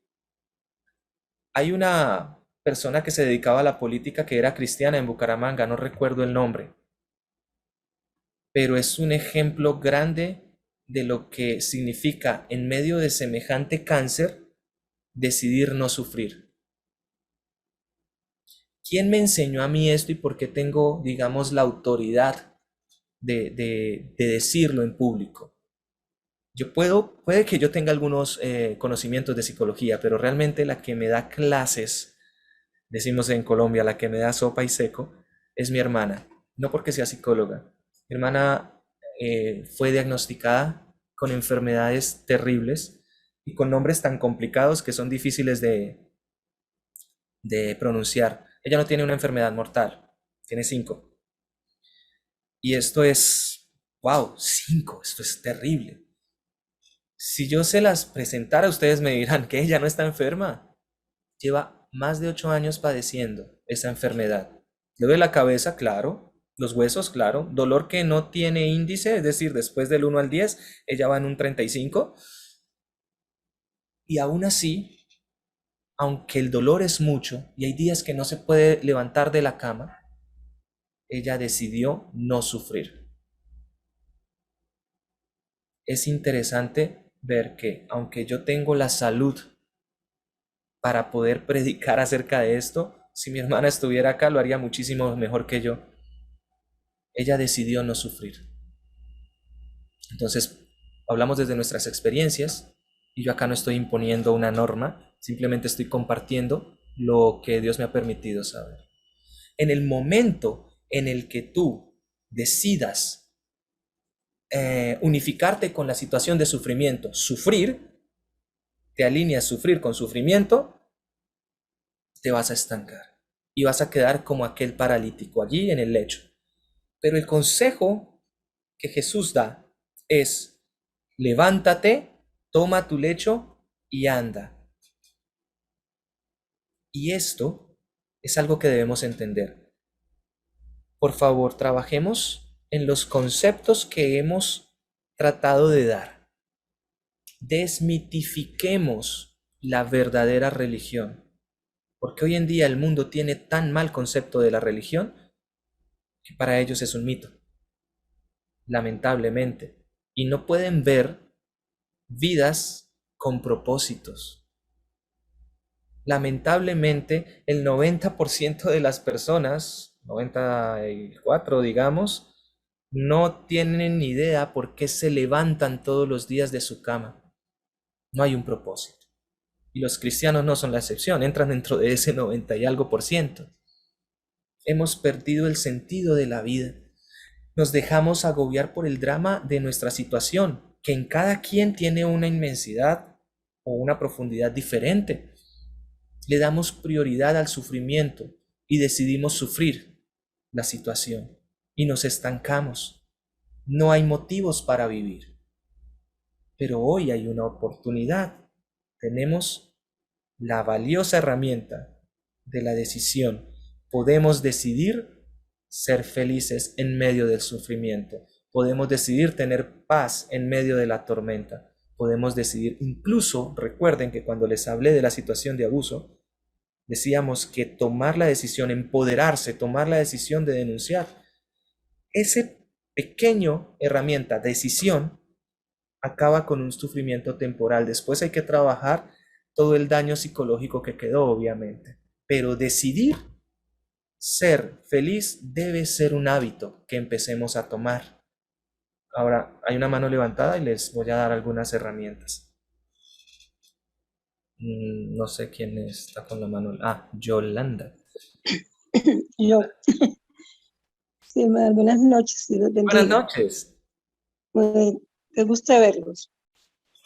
Qué bueno ver a la hermana Mayra junto con la hermana Yolanda. Eh, eh, Viendo a la hermana Yolanda, me recordé lo que estás diciendo, hermano. En el año, bueno, no recuerdo, mi hijo Omar tenía como 5 años, ¿no? Creo que está, sí, más o menos esa edad. Vivíamos en Bogotá. Y yo he conocido 3 personas con enfermedades así terminales, ya que no había esperanza, pero con un ánimo y una actitud que era impresionante. La querida madre de la hermana Yolanda.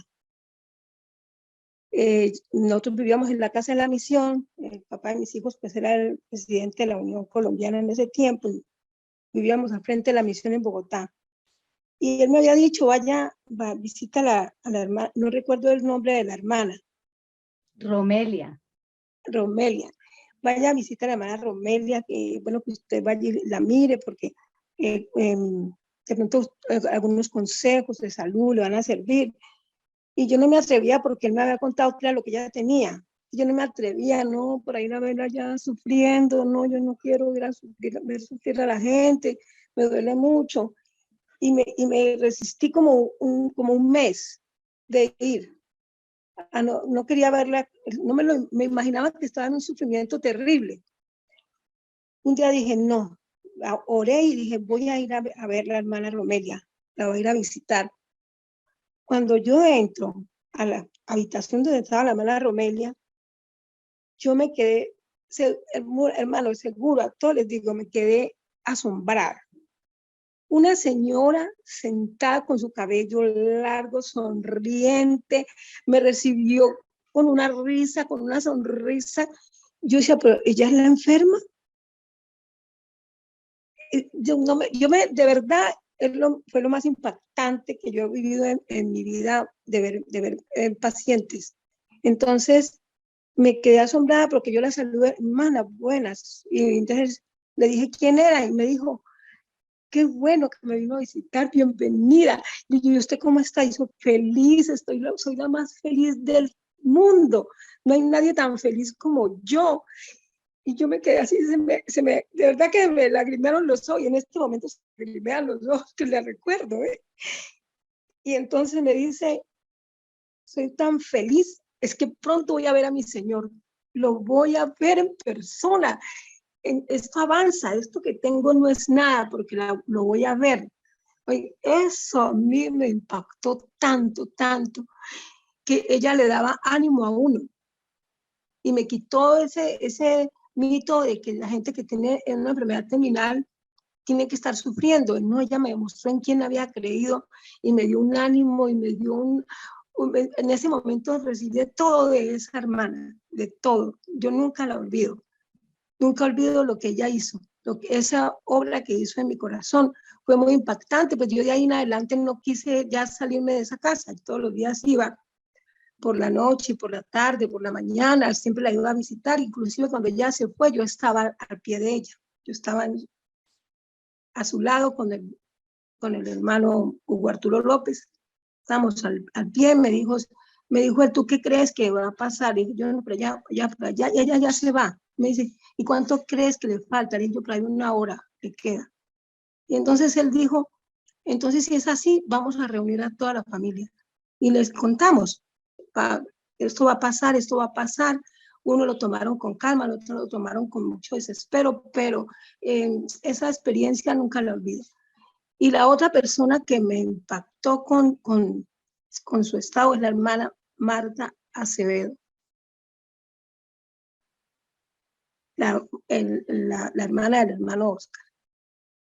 Yo estuve en ella, yo la traté a ella, no tratarla, sino la traté de amistad, la fui a visitar, estuve mucho tiempo tratando con ella y ella me asombró con la entereza que ella vive ese problema. Esto que está contando el hermano Oscar es cierto. Yo soy testigo de eso. Impresionante. Entonces son personas que lo impresionan mucho a uno. La otra persona que me impresionó muchísimo, porque son 3, es la hermana Eunice Quiseno. Era impresionante. Ella sí, con su cáncer, se le hizo una llaga terrible en su parte del seno y ella iba a hacer obra misionera, así. Entonces, es la actitud que se toma ante las situaciones, que le dan ejemplo a uno y lo animan a uno. Y siempre que yo tengo algún dolor, me recuerdo a esas personas cómo vivieron su momento tan terrible, sabiendo que se iban, sabiendo que no iban a seguir viviendo. Eso quería compartir, y porque esto lo recuerdo con mucho, no con dolor, no lo recuerdo con dolor, lo recuerdo como con mucho ánimo, no sé, no sé decir qué es lo que me produce cada vez que yo recuerdo eso, pero no es ni desánimo ni tristeza, sino mucho regocijo, mucha alegría, mucha felicidad de saber que hay personas que pueden ser capaces de soportar así. No lo tomaban como el sufrimiento, sino que pronto ya todo terminaría y que iban a ser muy felices después. Eso quería compartir con todos. Muchas gracias por el momento. Gracias a ti, es verdad. Es verdad, mira, nosotros tenemos la decisión de escuchar las voces que nos dicen maldice a tu Dios y muérete, o servir de ejemplo para que otros sean inspirados. Porque ¿qué era lo que hacía que se multiplicaran los cristianos en estas épocas tan terribles en que eran torturados, quemados, ahogados? La entereza con la que afrontaban la situación hacía que todos los demás dijeran, wow, este Dios no es el que nos están predicando por acá, este sí es el que yo quiero seguir.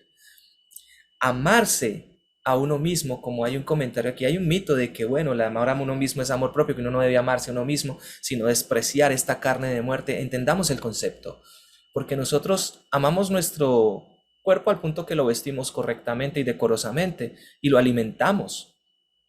Pero estamos hablando de un amor propio que nos ayude a amar a los demás. Si tú no te amas, no amas a nadie.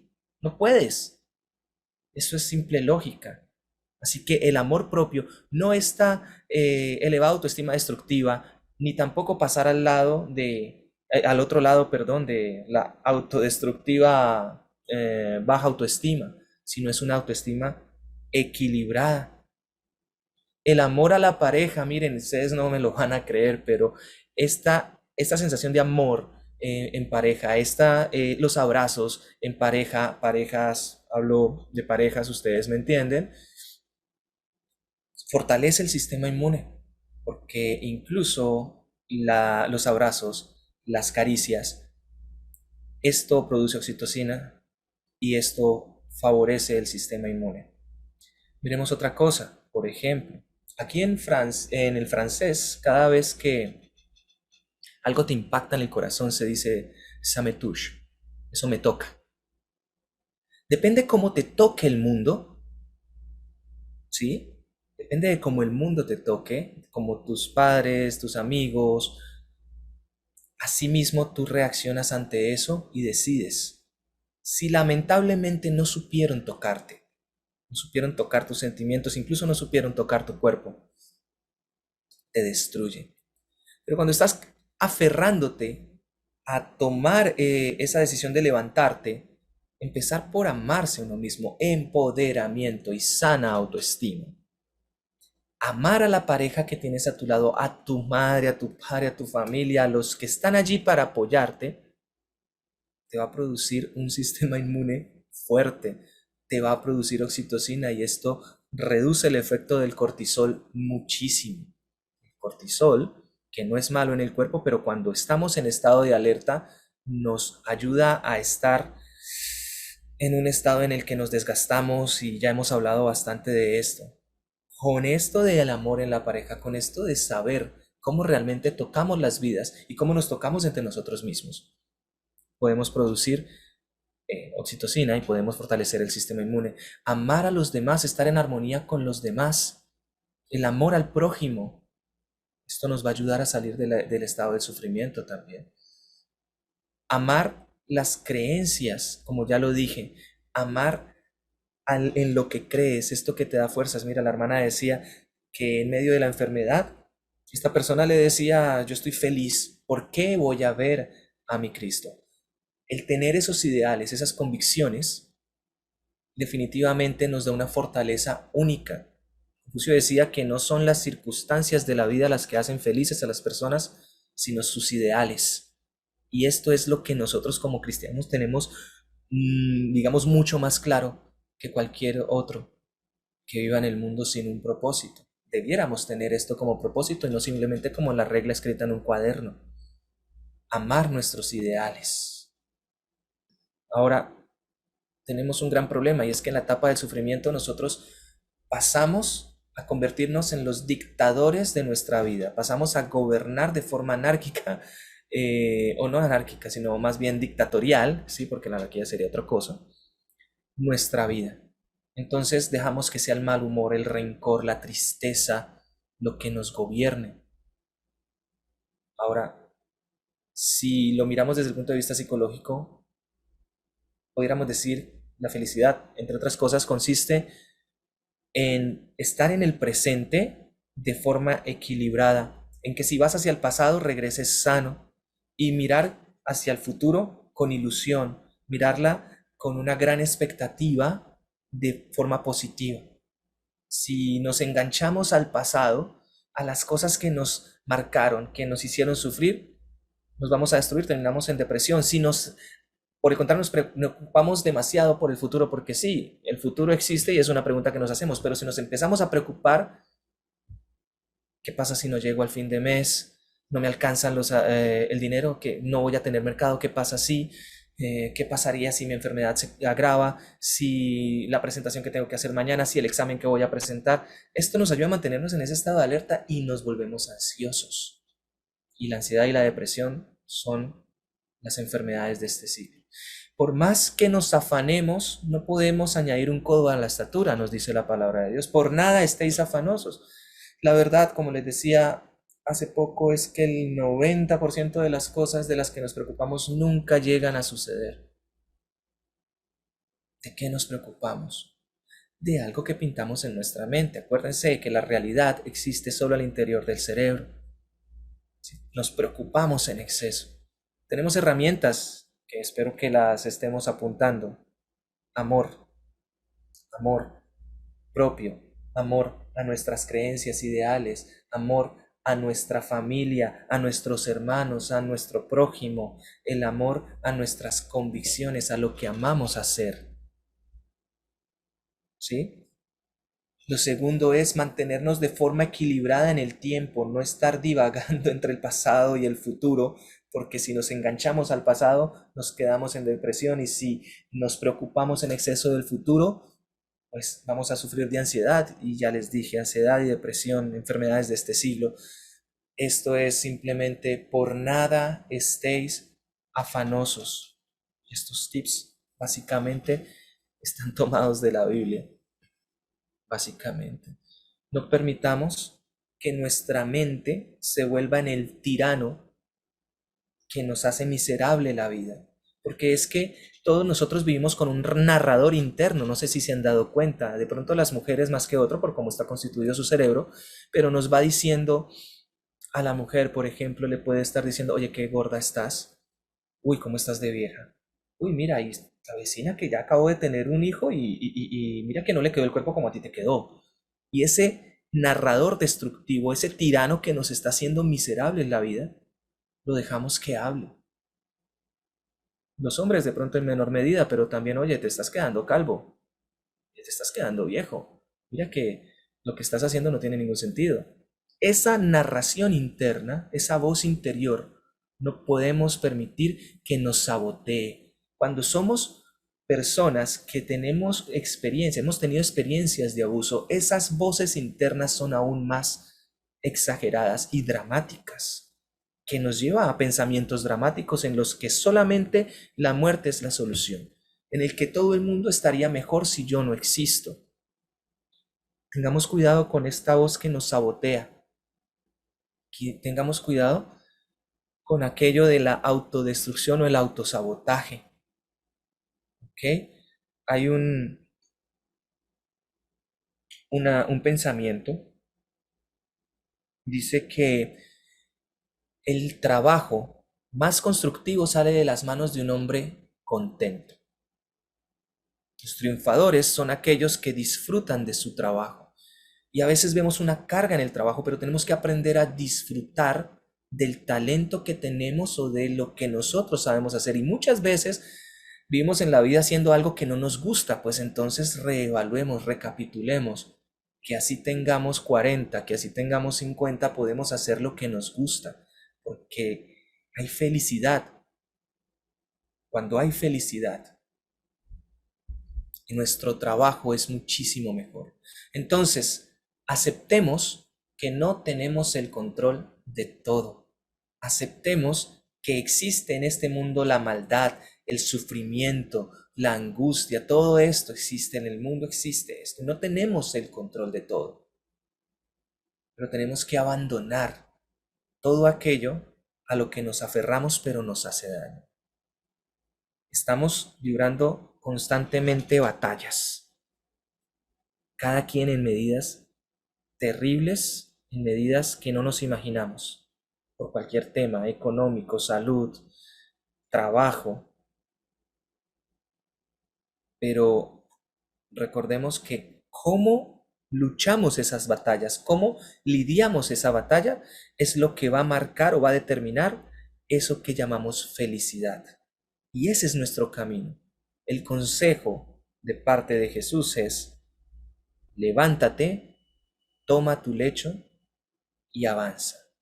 No te quedes allí, porque la paga del pecado es muerte. Y allí vas a llegar si sigues ahí.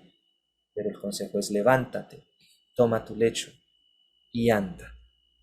Así que, mis queridos hermanos, espero que lo que hayamos hablado haya servido. Que podamos haber recibido una gran bendición, pero que también valoremos, indaguemos, estudiemos todo esto que hemos aprendido el día de hoy, si lo aprendimos. Espero que se haya podido ayudar en algo, y espero también que no nos quedemos en ese lecho, sino que nos levantemos, que tomemos el lecho y que avancemos.